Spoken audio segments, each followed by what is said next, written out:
The mirror challenge. You ever hear about something and know, deep down, you shouldn't mess with it? That's how I felt the first time I heard about the mirror challenge.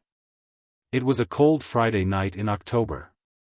My friends and I were hanging out in Jonah's basement.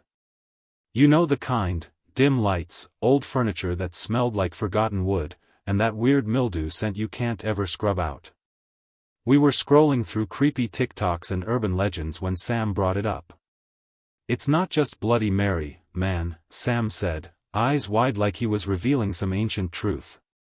This one's different.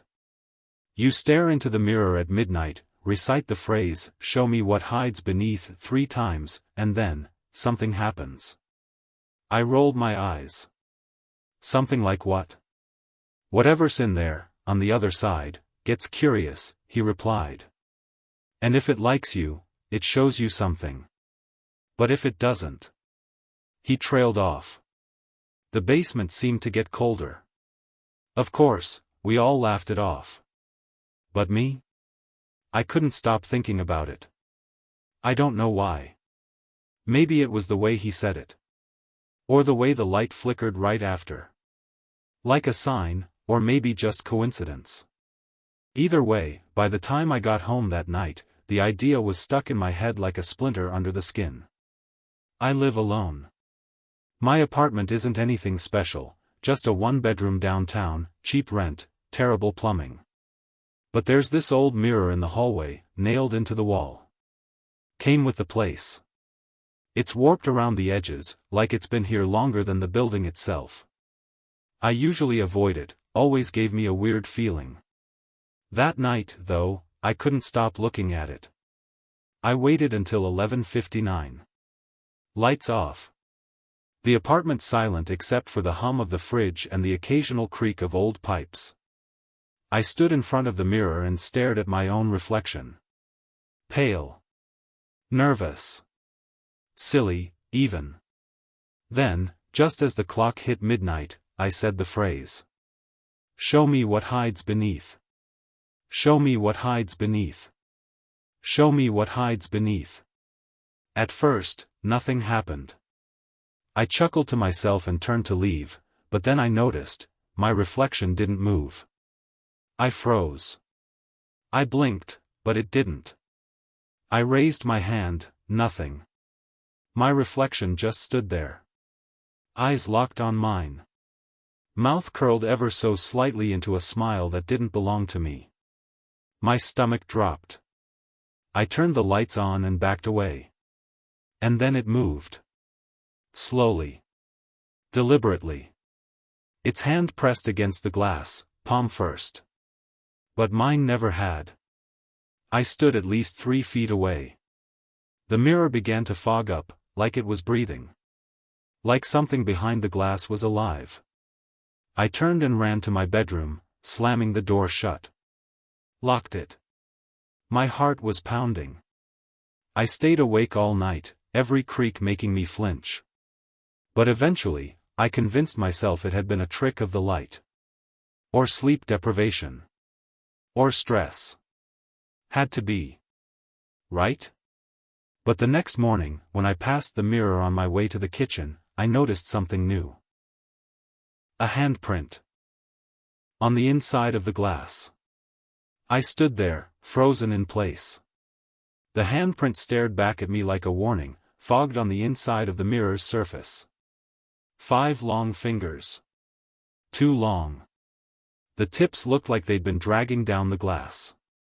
But I hadn't touched it. And I sure as hell didn't have fingers like that. I backed away, not even blinking, trying to make sense of what I was seeing. Maybe there was moisture trapped inside the glass. Maybe it was some kind of old stain, except that when I returned with a towel and wiped the surface, it vanished, only to reappear 10 seconds later. Exactly the same spot. Same shape. I stopped looking in the mirror after that. Days passed. I covered it with an old bedsheet and kept the hallway light off. Out of sight, out of mind, right? Wrong. Because that's when the dreams started. The first one came on a Tuesday night. I was standing in front of the mirror again, but this time, the glass was gone. It was a doorway. On the other side was a hallway, like mine, but off. Dim, flickering light. Peeling wallpaper. Shadows that moved like they had a mind of their own. And there was a version of me, standing there, smiling. But it wasn't me. Not really. Its eyes were black. Hollow. The smile too wide, stretching impossibly far like someone had taken a knife to the corners of its mouth. It raised one hand, long fingers twitching. "Come in," it whispered. "You asked to see." I woke up in a cold sweat. After the third dream, I called Sam. "Dude, whatever this mirror challenge thing is, it's not a joke," I said. I think I let something out. Or in." He got real quiet. Then he said, "Did you break the mirror?" "No." "Why would I?" "Because that's the only way to end it. But even then, there's a cost."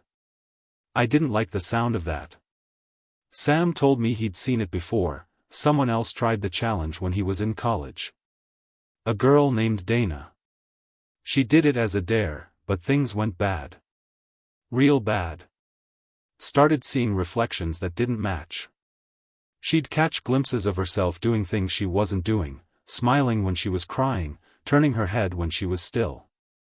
Eventually, she smashed the mirror. The next day, she vanished. No forced entry. No note. Just, gone. Maybe she escaped, I offered, weakly. Or maybe she traded places.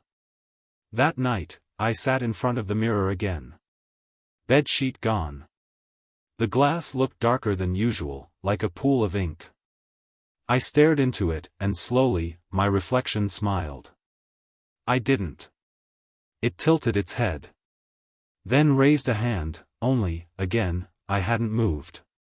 "Why'd you stop looking?" it said, though its mouth never moved. My blood ran cold. "I didn't ask to see you," I whispered.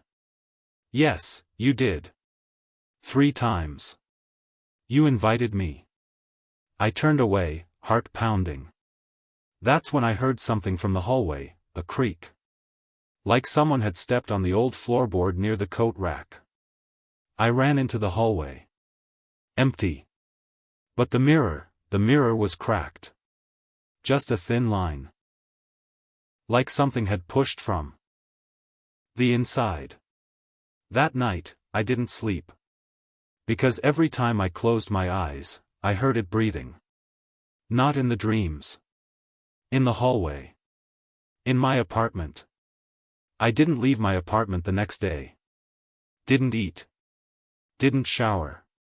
Just sat on my couch, staring at the hallway like a man waiting for a verdict. I wanted to pretend it was over, but I knew better. You don't invite something in and expect it to just leave. That's not how these things work. The crack in the mirror grew by morning. What had been a single line down the center now spider-webbed across the glass like veins. Or scars. And something was behind it. I started seeing movements in the reflection that didn't match reality. When I passed the mirror on my way to the kitchen, I saw myself standing still, but my reflection reached for me.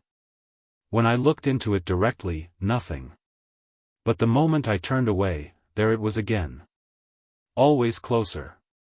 Always smiling. That night, I taped a note to the mirror. I don't know why. I just had this urge, maybe to talk to it. To reason with it. The note said, "What do you want?" When I came back 10 minutes later, my note was gone. Replaced with one written in jagged letters, almost carved into the glass itself. "To take your place." That was it. I wasn't waiting around to become another Dana. I grabbed a hammer from the drawer and stood in front of the mirror. I could feel the thing inside watching me, like its breath was fogging the back of the glass. Its eyes, so familiar yet so wrong, locked onto mine. "I didn't agree to this," I whispered. It grinned. Yes, you did. You looked. You asked. 3 times. I raised the hammer and slammed it forward. The mirror didn't just shatter, it screamed. Glass exploded outward, slicing across my arm and cheek. I stumbled back, heart racing, as the shards rained down like falling stars.